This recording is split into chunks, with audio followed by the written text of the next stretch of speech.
Picture yourself in the bustling market. There's a lot of stores, each one very eager to grab your attention with something different.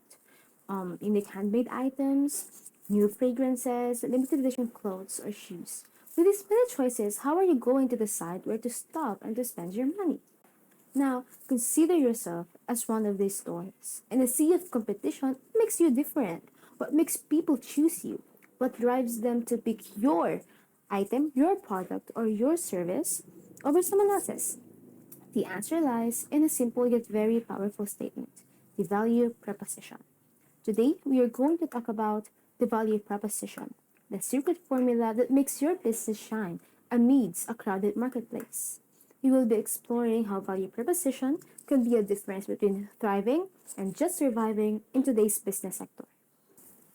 What is a value proposition? A value proposition in marketing is a concise statement of the benefits that a company is delivering to customers who buy its product or services. It serves as a declaration of intent both inside the company and in the marketplace. Sa madaling salita, ang value proposition ay ang mabilis na pagsagot sa tanong na, bakit ba ka bibili dito? Ano ang espesyal dito? At anong makukuha ko sa produkto na to o serbisyo na to kung bibili ako na to? So, ang VP o ang value proposition ang dahilan kung bakit ka bibili ng produkto mula sa isang business. Dahil kung hindi mo naman alam kung ano ang makukuha mo, kung ano ang maganda, kung ano ang benepisyo sa product na to, bakit ka pa bibili? Di ba? The term value proposition is believed to have first appeared in a McKinsey and Corporation Industry Research paper in 1988, which defined it as a clear, simple statement of the benefits, both tangible and intangible, that the company will provide, along with the approximate price it will charge each customer segment for those benefits. So, ang term na value proposition, una siyang ginamit sa research paper and McKinsey and Co. noong 1988. Okay, so ang definition ng value proposition sa research paper na ito ay isang maliwanag at malinaw na pahayag ng benepisyo ng isang produkto o serbisyo, maging ang mga information kung ano ang dapat na halaga ng produkto o serbisyo, kung magkano ang dapat mong ibayad para makuha ang mga benepisyong ito. Like for example, isang kumpanya nag-launch ng kape, ng coffee. So, ang sabi dito, increase customer satisfaction, made from high quality of coffee beans. So, yung mga kasabi ko na to, ang benepisyo kapag bumili ka ng kape na iyon. Okay? So, ang value proposition nagsasabi ng mga benepisyo, both tangible and intangible, na makukuha ng customer kapag nag-avail na to, maging kung magkano yung kape na iyon. Kung magkano ang babayaran mo para makuha yung mga benepisyo na kinalalaman ng business na iyon. Key takeaways. Number 1, a company's value proposition tells the customer the number one reason why a product or service is best suited for that particular customer. Okay, so ang value proposition, sabi nga kanina, isa siyang statement na nagpapahayag ng mga benefits na makukuha ng customer if nag-avail sila ng iyong product o service. So number 1, value proposition, kailangan very clear na nagsasaad ng kung ano yung number one reason kung bakit yung produkto mo sa dinami-dami ng kakompetensya mo sa market. Bakit yung product mo ang the best for for that particular customer. So number 2, a value proposition should be communicated to customers directly, either via the company's website or other marketing or advertising materials. Okay, so of course, what's the purpose of the creation of a value proposition if it will not be communicated to your customers? Why make it in the first place if hindi mo naman siya maka-communicate directly? So number 2, always remember that value proposition should be communicated directly to your customer. Pangatlo, a value proposition can follow different formats as long as they are on brand, unique, and specific to the company in question. So, ang value proposition, wala naman siyang specific na format kung paano mo siya gagawin na kailangan nakabulletin, kailangan ganyan, walang ganon. Okay, to each their own, kung ano ang perfect for your product as long as they are on brand or unique or whatever ang company ang bahala sa format ng value proposition. Like for example, ang value proposition ng Jollibee, langhap sarap, bringing joy to every Filipino family with our unique, delicious, and affordable fast food. Jollibee offers a familiar taste that brings comfort and happiness. Our signature Chicken Joy, Jolly Spaghetti, and other beloved offerings are made with flavors that Filipino love, making every meal a joyful celebration. Okay, so breakdown number one, yung value proposition ay on brand. Okay, it is perfectly aligned with its brand identity. Sinabi kung ano yung mga nasa menu. So, pagkabasa mo, alam mo na agad na nag-offer sila ng mga food, etc. And also, of course, number two, it's unique. It is very specific to the company, okay? Ina-highlight yung mga specific product na best sellers like Chicken Joy, Jolly Spaghetti, na alam naman natin na iconic and have become synonymous with Jollibee. So, pang-apat naman, sa value proposition, the last one, a successful value proposition should be persuasive and help turn a prospect into a paying customer. Okay, so imagine, nasa mall, sa market, and then may napadaan lang na customer. So, ang value proposition, it could make that napadaan na person lang into a loyal customer, into a paying customer. So, nakakatulong yung value proposition para mag-turn ng mga titingin lang, halimbawa sa iyong product, into paying and loyal, devoted customers. Understanding value propositions. A value proposition stands a promise by a company to a customer or market segment. The proposition is an easy-to-understand reason why a customer should buy a product or service from a particular business. A value proposition should clearly explain how a product fills a need, communicate a specific of added benefits, and state the reason why it's better than similar products on the market. The ideal value proposition is to the point and appeals to a customer's strongest decision-making drivers. Companies use this statement to target customers who will benefit most from using the company's products, and this helps maintain a company economic moat. An economic moat is a competitive advantage. The moat analogy coined by super investor Warren Buffett or Berkshire Hathaway states that the wider the moat, the bigger and more resilient the firm is to competition. A great value proposition demonstrates what a brand has to offer a customer that no other competitor has, and how a service or product fulfills a need that no other companies is able to fill. So, ang great value proposition is essentially a clear statement that highlights the unique benefits a brand offer to its customers. So, yung maibibigay na service o ng product sa customers na hindi makikita sa ibang company or brand. Pumapasok na rin dito yung pagtuon sa pangangailangan at kagustuhan ng customers at ang competitive advantage. For example, paglalagay ng buy one take one sa product or services na makikita natin na kapag naka buy one take one, doon na antig na bumili ang isang customer. Components of a value proposition. A company's value proposition communicates the number one reason why a product or service is the best suit for a customer segment. Therefore, it should always be displayed prominently on a company's website and another consumer touchpoint. It also must be intuitive so that the customer can read or hear the value proposition and understand the delivered value without needing further explanation. So, the components of a value proposition include clearly communicating the core benefits of product or service, ensuring this message is prominently displayed across customer touchpoint, making it simple and easy to understand, and tailoring it to be relevant to a specific customer segment. Value propositions that stand out tend to make use of a particular structure. A successful value proposition typically has a strong, clear headline that communicates the delivered benefit to the consumer. The headline should be a single, memorable sentence, phrase, or even a tagline, and it frequently incorporates catchy slogans that become part of successful advertising campaigns.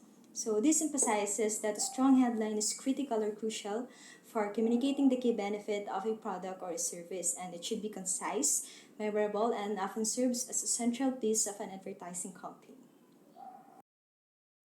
Often a sub-headline will be provided underneath the main headline, expanding on the explanation of the delivered value and giving a specific example of why the product or service is superior to others the consumer has in mind.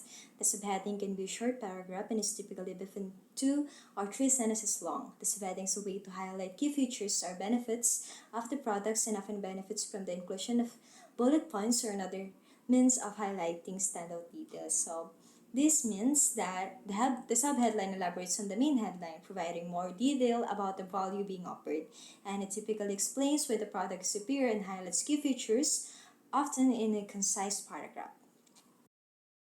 This kind of structure allows consumers to scan the value propositions quickly and pick up on product features. Added visuals increase the ease of communication between business and consumers. In order to craft a strong value proposition, companies will often conduct market research to determine which messages resonate the best with their consumers. So, by incorporating bullet points and visuals, companies make it easier for consumers to quickly grasp important product data and benefits, which improves communication. So, companies conduct market research to identify which messages and benefits resonate best with their target audience, enabling them to craft more compelling value propositions. Special considerations.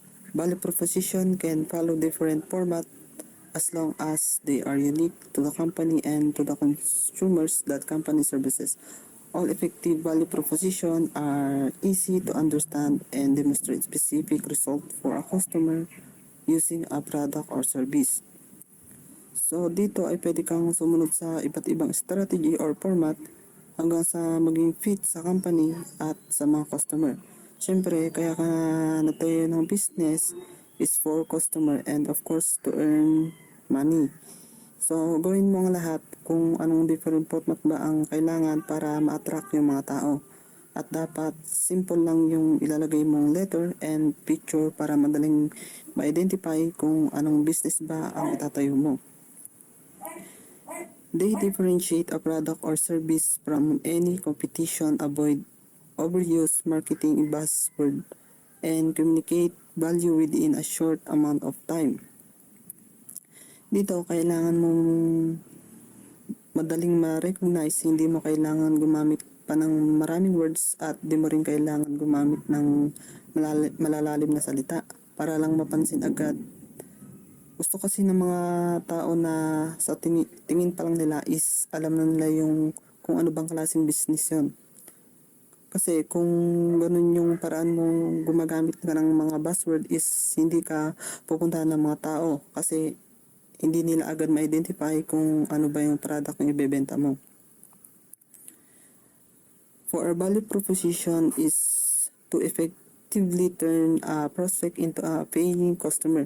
It should clearly identify who the customer are, that their main problems are, and how the company's product or service is the ideal solution to help them solve their problems. So, kailangan mo rin ma-identify kung ano ba yung problems at magiging problems ng isang customer sa isang business and kung paano ba ito masolusyonan. And dapat alam mo kung mga needs at dapat may benefit ang product mo sa kanila. Then, of course, pati ikaw ay ma-benefitan.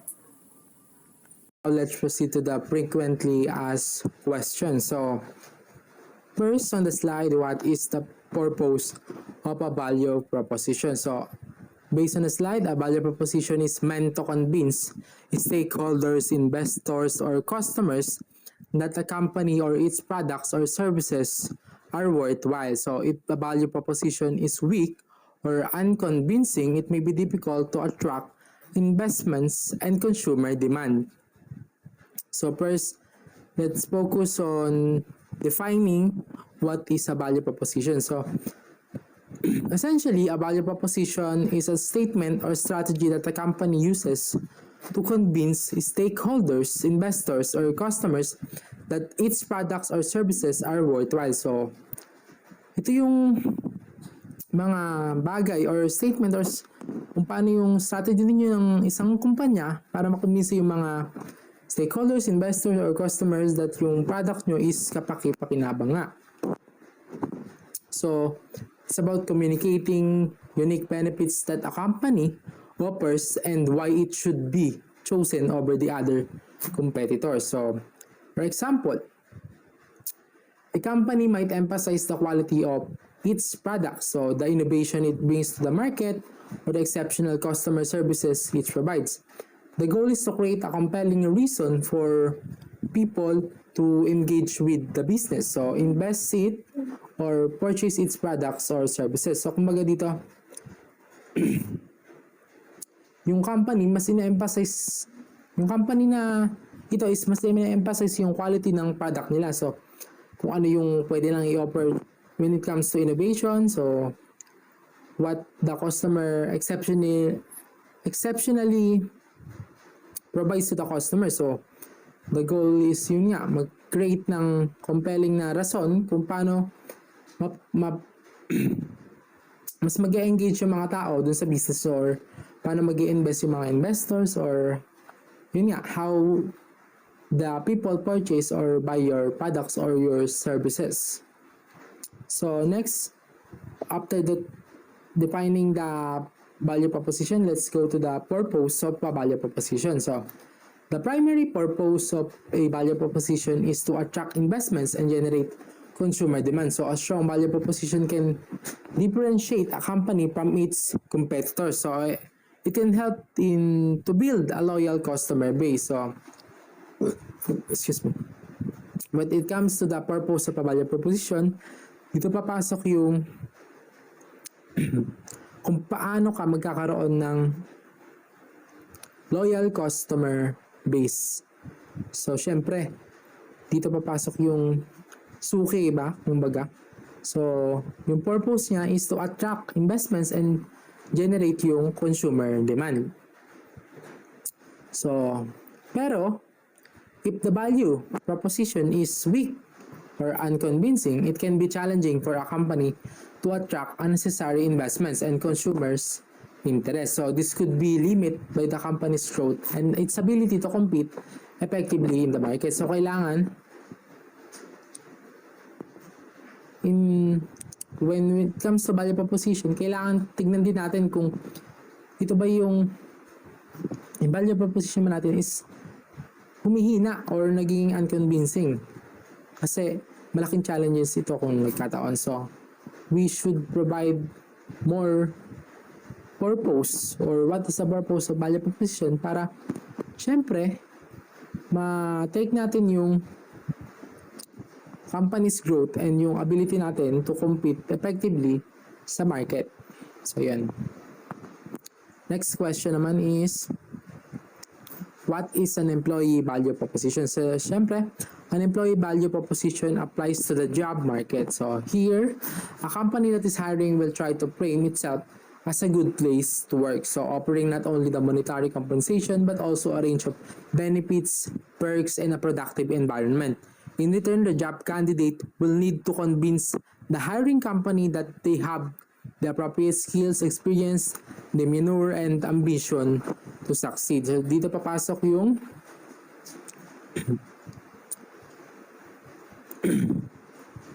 yung EVP naman. So, employee value proposition. So, it's similar to the value proposition but it applies to the job market. So, dun sa trabaho ito.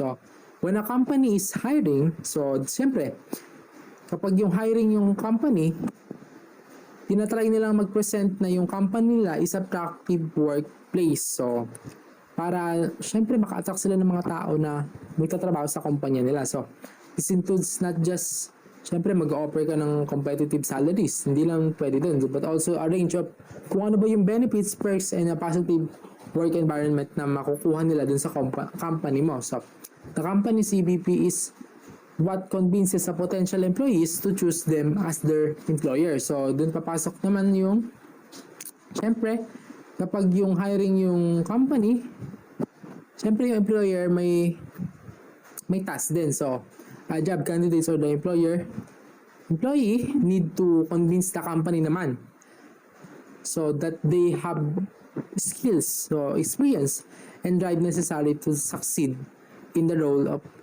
their job. So, the EVP is crucial in attracting top talent and retaining them in the long term. So, Vice versa ang nangyayari dito. If a company looking for a employee, syempre, if they're hiring, kailangan ipakita nila na yung company nila is a great workplace to work. So, yun. On the other side naman, yung job applicant, syempre, kailangan nila ipakita na sila is skillful, yun. Na kaya nilang mag-succeed dun sa role na ibibigay sa kanila ng kumpanya na yun. So, they can both, syempre, pag ganun ang nangyari, they can both benefit each other. So, yun. Next question is what happens if a value proposition fails? So, nabanggit na rin to kanina, if a company cannot convince others that it has a value or that its products or services are valuable, it will lose profitability and access to capital and may ultimately go out of business. So, excuse me. What happens if the value proposition fails? So, yun nga. So, if a company is unable to convince others that it provides value, so syempre, whether to the investors, the customers, or the potential employees, it really faces serious risks. So, a weak or failed value proposition can lead to the loss of profitability, or as the customers may turn to competitors. So, the company might struggle to secure the necessary capital to grow or even maintain its operations. So, ultimately, if the value proposition isn't compelling enough, the company could face the risk of going out of business. So, sabi nga, kapag hindi mo nakuha yung purpose ng value proposition, siyempre, magkakaroon ng risk nga of going out yung business mo. So, mawawala talaga. Pagkalugi. Sabi nga. So, kailangan value natin yung value proposition. Siyempre, from the one step, value. So, let's value the value proposition. So, in conclusion, a value proposition is vital for a company's success. It is the key to attracting and retaining customers, securing investments, and building a strong workforce. So, whether we're talking about a general value proposition or an employee value proposition, the message is clear. A company must effectively communicate its unique value to thrive in this competitive market. Siyempre ngayon, lalo na ngayon na we have in a generation of, sabi nga nila, generation na kung saan lahat is instant na. So, kailangan you can communicate its value in a unique way to thrive your company in a competitive market. So, yun lang. Thank you for your attention and happy to take your frequently asked questions. Everyone, today we're diving into an exciting journey because the journey of creating our own business. So, whether you have a drive and passion inspired by a problem that needs to be solved or simply you are dreaming of becoming your own boss to your own business. So, in this meeting, we are going to explore the essential steps you need to take from conceptualizing your idea of how you can build your solid foundation in creating your business. So, we're going to syempre tackle the value propositions, what are your target markets, the pains and gains. So, yeah. So, let's start the discussion.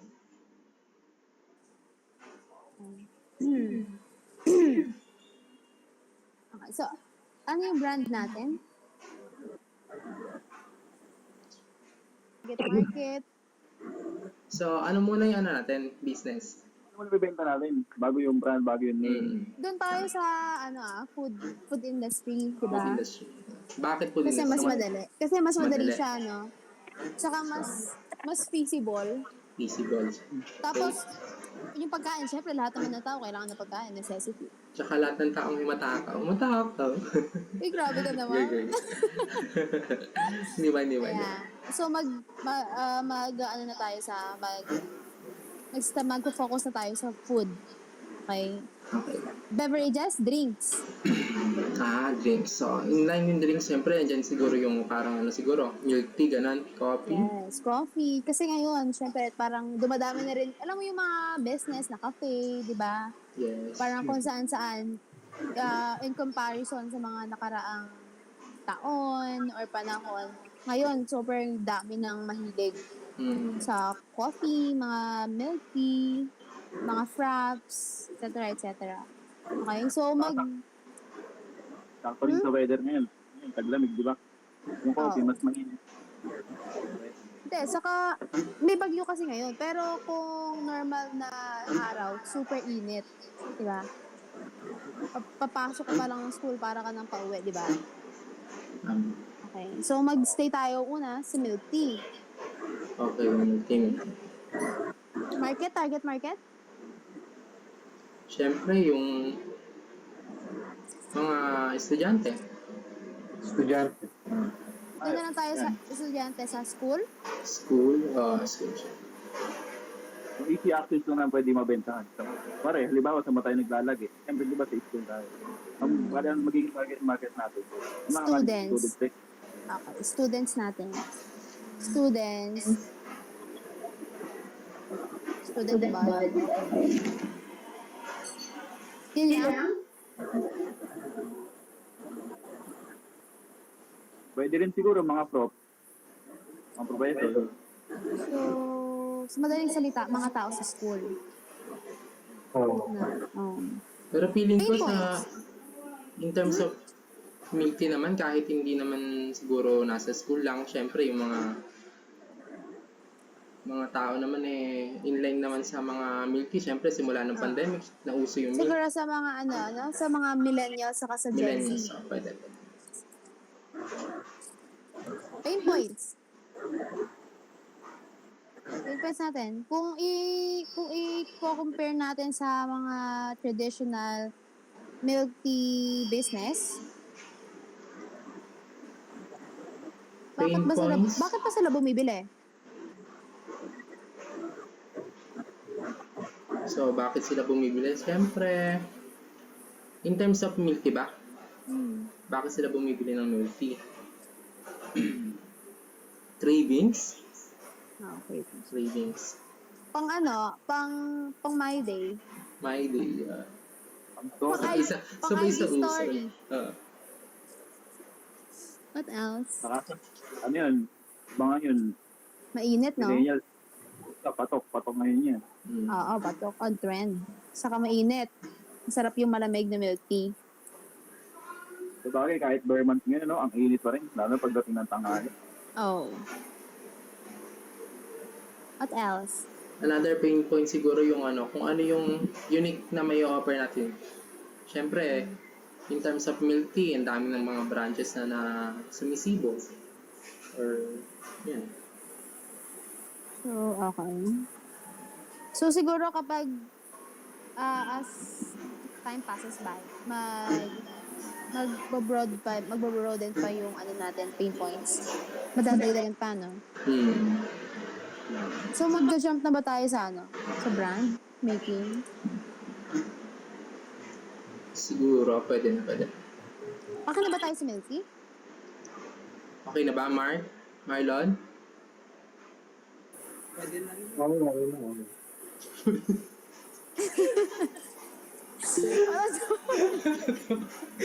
Ay, nag-raise na hand si Lance, ah. Okay. May sasabihin si Lance. Excuse me. Okay, so, milk tea. Kaya lang, yun nga, ang daming may milk tea, no? Ang daming nagme-milk tea business ngayon. Parang kahit saan. Ang daming magkakalaban. So, sa dami nating competitors, kailangan yung milk tea natin something different. Different, syempre. Yeah. Tsaka, abot kaya, mga.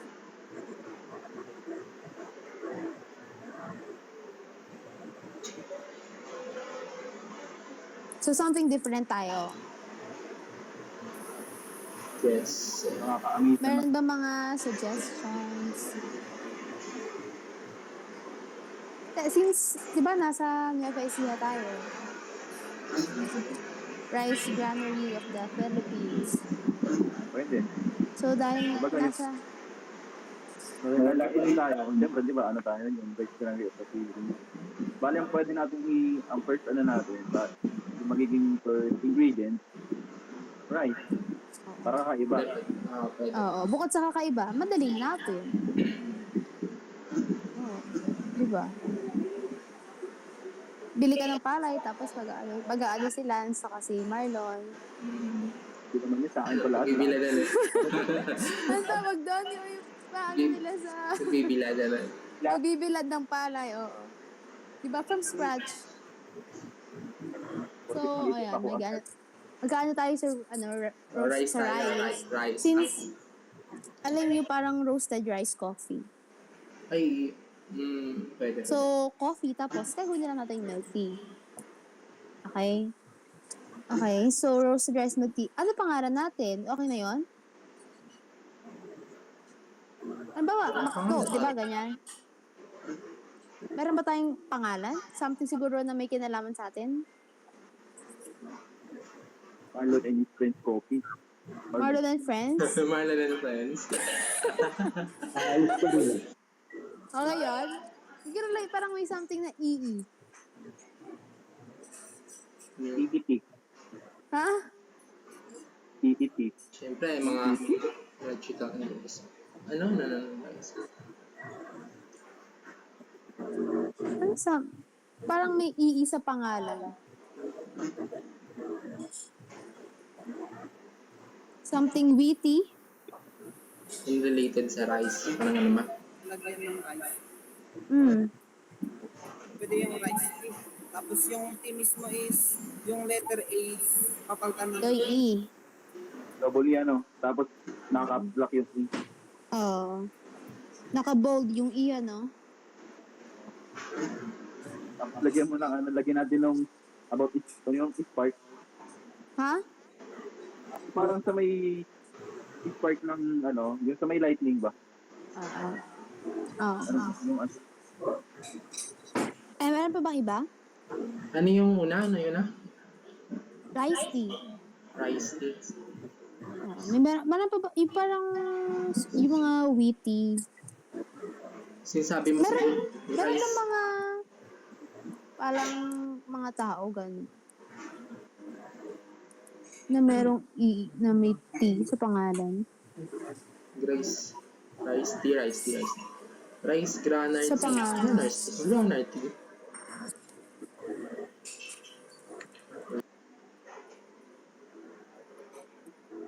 Parang mga Mami Pacquiao, parang witty, di ba? yung ano ba, parang sigrilyo ba? Di ba may sigrilyo niya, may sigrilyo RGB, sa atin naman RGT. Pag nakainom yung, pag sinesil stock natin yung, ay boss, ano yung boss? RGT boss, gusto mo ba yan? Hindi ako makarelate. Hindi rin ako. Siyempre, hindi ka nagsisigrilyo. Mahali ka eh. Ano ba yun? Sigurili ba yun? Like that nga. RGT. Wala akong isip pa.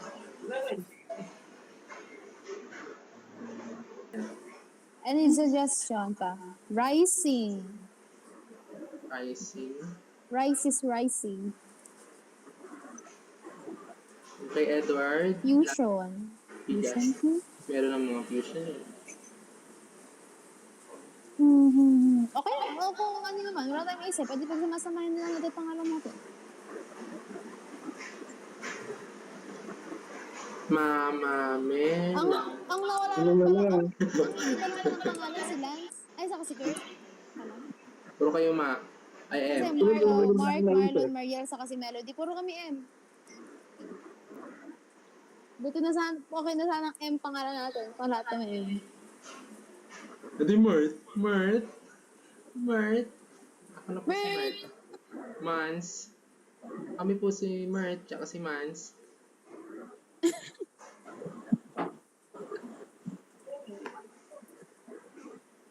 corn milk. MLK, para rin siyang milk. Tigas. Tigasin. Wait na, wait na. Alam mo, Pwede. parang milk tea. Ito. Yung suggestion ni Marlon, tingnan mo. Ano yung suggestion niya? Parang,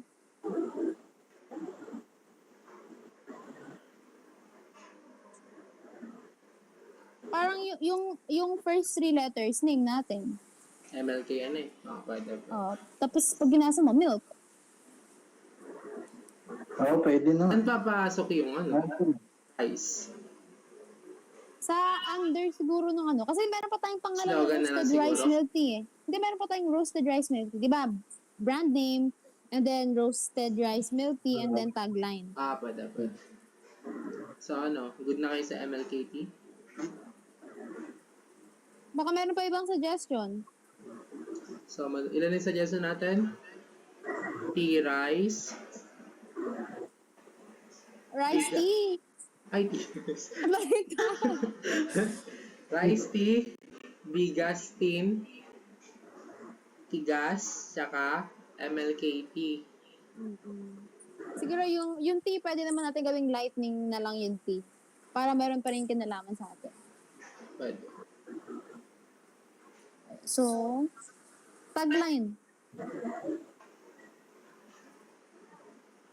Prefer ba yung English or Filipino?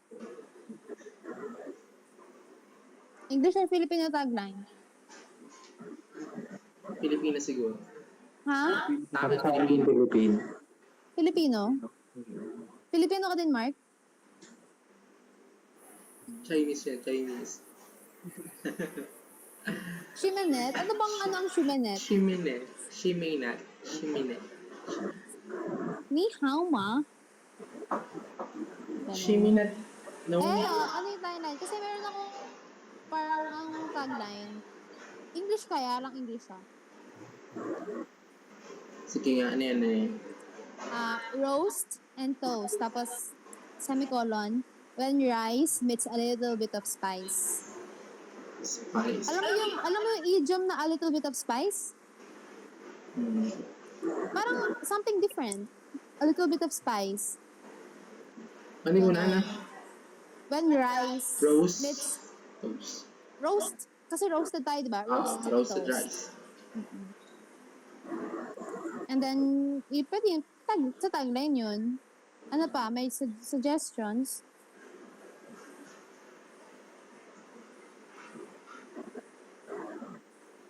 Pwede na sa akin yung roast and toast na yan.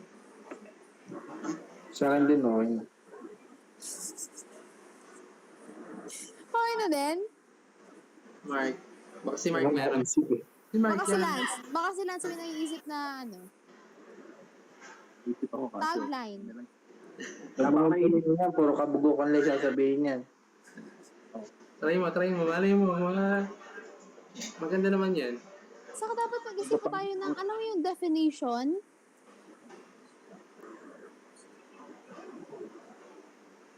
Parang siguro, masyado mahaba yung tagline.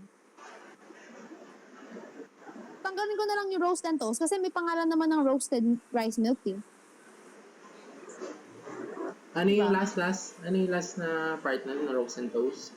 Next in When rice, as in bigas, when rice meets a little bit of spice.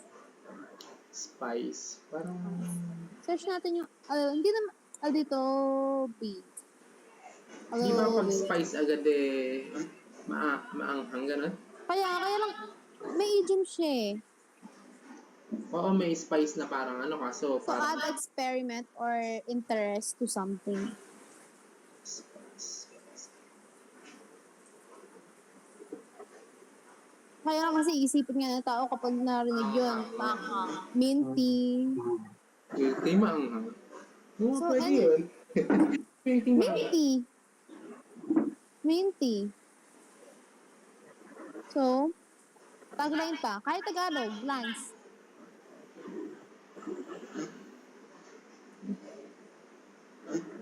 Ano?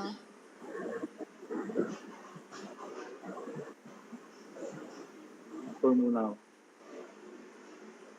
Hmm?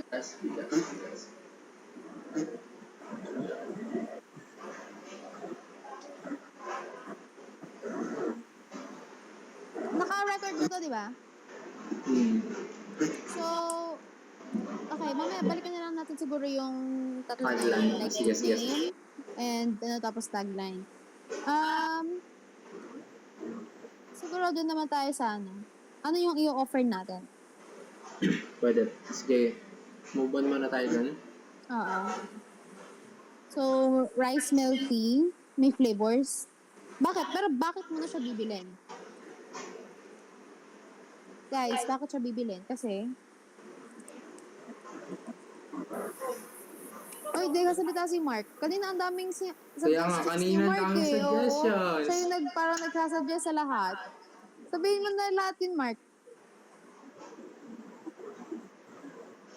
Si Mark, tahimik lang. Kaya naman pala eh. Wala kasulan. Oy, mag-e-end Okay. na, oh. Kaya nga, 15 minutes na lang oh. Tapusin na natin to. So okay na tayo sa brand. And then, we're gonna think of a tagline. And then, brand name na final. So, ano yung i-offer natin? Ba't siya bibilin? Di ba, gagamit tayo ng mga iba pang fusion, iba pang flavor. Kumbaga, mag-focus tayo sa roasted rice milk tea. Pero under that, siguro mga 3 fusion flavors like matcha, diba? Chocolate. Like matcha, ginger, lemon, malunggay. Ano pa mga healthy? Chocolate, mango. Chocolate, mango. If we could try, di ba? Dagdagan pa natin. So, bakit siya bibilin? Like, ano yung benefits? Benefits yung kailangan sa value proposition eh. Ano yung benefits na itong milk tea natin? Bakit tayo yung pipiliin? Kasi sa ibang competitors. Kaya ba natin itong gawing affordable? Affordable siguro, no? Kaya siguro kaya. Sa isang, kapag sa kape ba? Sa isang tasa ng kape ng rice, coffee, mga ilang ano yun? Konting rice lang ba yun? Fingers lang yun. Konti lang. Mga? Mga 1 scoop lang yung kailangan siguro. So, 1 scoop lang. So, kaya natin gawing affordable? Pwede. Pwede ting, Sure kayong kaya kasi ngayon eh, napakamahal ng bigas. ay, hindi ba 20? 20? Ano yun? Lagi 20? Affordable, ay, Oo, 20 yung sinabi ni kaibigan eh. Ngayon naman siguro. Kasi 1 scoop ng rice, makakagawa na ng coffee, di ba? Gano'n lang naman ka. magkano ba isang kilo na bigas? 60? 65. 50. Tapos meron pa tayong tea and milk. No? Pero pwede sabihin natin na healthy kasi yung mga traditional na milk tea, powder lang yun eh, di ba? Powder lang yun, tapos lalagyan ng tea, tapos yun na. So tayo, gagawa tayo from scratch. Kaya lang kung from scratch tayo, hindi pala natin kaya siguro yung super affordable. Siyempre, by time goes by siguro, kakayanin naman siguro yun if mag-boom yung business na to. Pero sa bagay, yung mga teenager naman, gumagastos na sa mga like Starbucks, di ba? Starbucks, 200 ka mo na oh. Oo. So ano ang natin? Parang price natin. Price na target natin. Nasa 100? 50 to 100. Ha? 50 to 100. 50-100. 50 to 100 yung target nating price range. So, gusto natin maging healthy. Ano yung sabi yung ano ni Mark na sugar? Yung gagamitin ko ba? Oo. So, hindi tayo magre-rely sa, di ba? Hindi tayo magre-rely sa sugar. Kasi nga, we're opting for something na healthy. Ang sabi ko na, fructose? Fructose. Pero sa fructose naman, yan siya, pag nasobra lang sa kasa, nakakasama. Pero yung slight na fructose is pwede sa katawan. Kaya okay lang na pwedeng gamitin yun. pinaka-sugar ng gagawin Milk natin tea. Base natin. Ano pa ba yung mga, like, organic natural sweetener? Lance. Tubo? Sugarcane? Sugar cane. Mahal ba yun? Hindi. 20. Hindi. Okay. So, pwede natin i-try din as alternative. Libre lang kay Lance. Sila na bibili? Kukunin niya lang yun, tatagain niya. Try ko ni. So, ano pa? Bukod sa gusto natin maging affordable, gusto natin maging healthy, from scratch, ito siguro parang i-emphasize natin, ano? Oo. Ano pa? Ano pa yung kinaibahan natin sa iba? Ano pa yung benefits? Value proposition.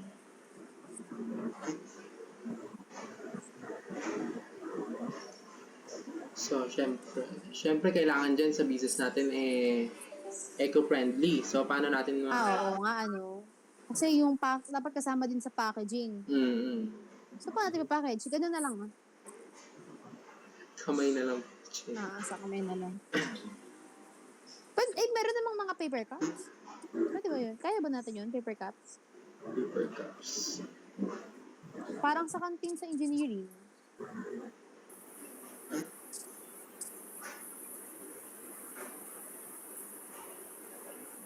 Ano? What do you think? So, bukod dun sa healthy, syempre unique, no?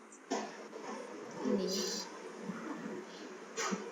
Yun naman yung ano natin. Sa value proposition katulad nung pinresent ko kanina, unique, on-brand, tapos dapat specific.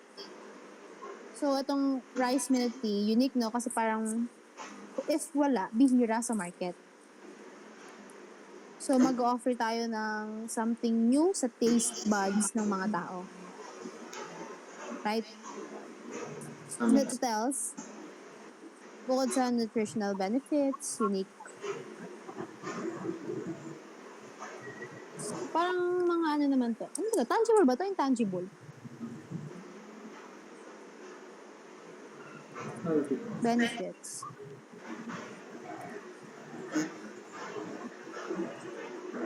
Eto. Ano daw cultural sa culture. Cultural enjoyment. Pwede. Kasi sa mga Asian countries like us, Philippines, parang rice is life. Tama. Rice is life, and then traditionally, syempre kinakain yon. So sa milk tea, iniinom mo naman. So pasok pa rin tayo sa culture and sa tradition, no? Right? Right. Right. Ano pa? Ibig yan, boss. Ha? Wait lang. Sinibig. Meron pa bang iba? Ang ina-offer natin, hot or cold? Cold lang, no? Cold. Taginit, di ba? Oo, tagin. Kahit pag Pilipino, kahit mainit, nagkakapi. So, ilagay natin, oo, totoo. Oh, pero why not? Pwede Why natin may mainit? So, pwede yung pasok sa weather, no? Parehas. Oo nga, kahit mainit, nagkakape. Hindi ka nagkakapi. Oo nga. Coffee is life, rice is life. Oo, yan. Ilagay natin coffee. Ay, coffee. Ganun na, oh. Caffeine, oo. Caffeine is life. Lalo na engineering. Rice is life. Coffee is the life. Saka, oo. Kapag ba kumain ka ng matamis, nanto ka ba? Hindi. Hindi ba? Hindi. Nakapag-gusto pa nga ng energy yan. Talaga. Naanto kapag umuulan. Pag umuulan. Ipasok kaya bukas? Uy. Oo, ah. Naka-record yan. Pag inipa ko, signal number ko. So what else? To recap, affordable, healthy, and lagi siyang pasok sa weather, especially in the Philippines, near the Philippines. Unique, And then, cultural and traditional enjoyment. Ano pa? So kung kaya nga rin natin yung eco-friendly nga. Oo, no? Try natin yung eco-friendly packaging.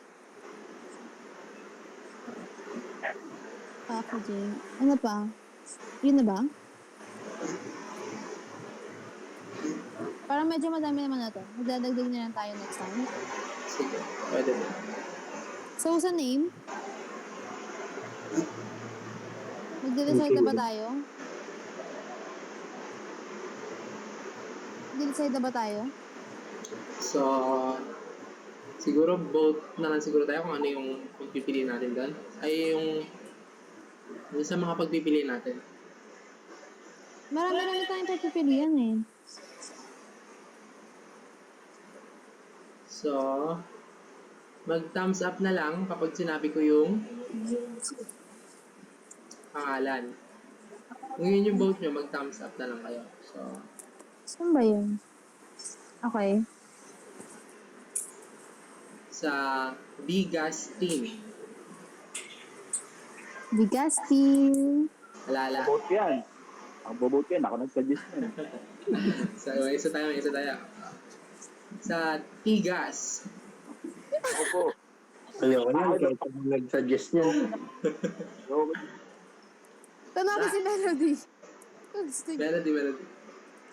Okay. Ay, ayaw ni Melody. Ayaw ni Melody. Okay. Sa Rice Tea. ang baho. O dun Pero sa... kasi kapag nag-rice tea tayo, magiging redundant. Kasi meron pa tayong roasted rice milk tea. Rice tea, roasted rice milk. Oo, redundant. No? Tapos Wala na. sa tagline, meron pang rice na binanggit. Tama. O, last yun sa MLKT. Me. Yan. Ayan. Yun o. Hindi ko maganda yung thumbs up. Wala akong thumbs up. Yun na lang. Party! So, yun na yun. Siguro pag pinresent natin yan, lagyan natin ng MLKT, and then roasted rice milk tea, tagline, tapos lagyan natin yung pangalan. Pangalan na parang bold or naka-emphasize yung mga first letter ng pangalan natin. Pangalan natin. Kasi doon nanggaling yun. Oh. Right, okay. Tsaka since meron pang gagawin na value proposition Canva ata. Canvas. Canvas. So, then, pwede natin ilagay yun. So, Ayan, okay na okay tayo na sa tayo. name. Okay bala ang natin na pag-usapan na natin, pwede tayo sa name, sa brand, sa tagline, meron tayo kahit pa target market, and then benefits, saka yung price, mahalaga yung price, saka yung benefits sa value proposition. So, regarding naman sa pinpoints and solutions, syempre, as time goes by, mas dadami pinpoints natin. Kaya, ngayon, Think of more muna tayo. things pa ng mga customer or ng target market na sosolusyonan natin. Okay. So, after nung Okay name, lang. sa tagline ma? Oo. Ano yung tagline natin? Meron tayong isa, hindi pa Yung, nadadagdagan. So, mag-think pa tayo ng iba pa. siguro, Okay na. okay. Sige. Goodbye, everybody. Close mo na. Close mo na ang ating meeting. Okay. Sino magpo-close? Si Ikaw Mark? na. Ano ako? Okay na, Ay, na never natin. Sige. So, that concludes our meeting Sakto, for our ending to. business. Thank you Okay. for listening and bye. See you next time. Bye.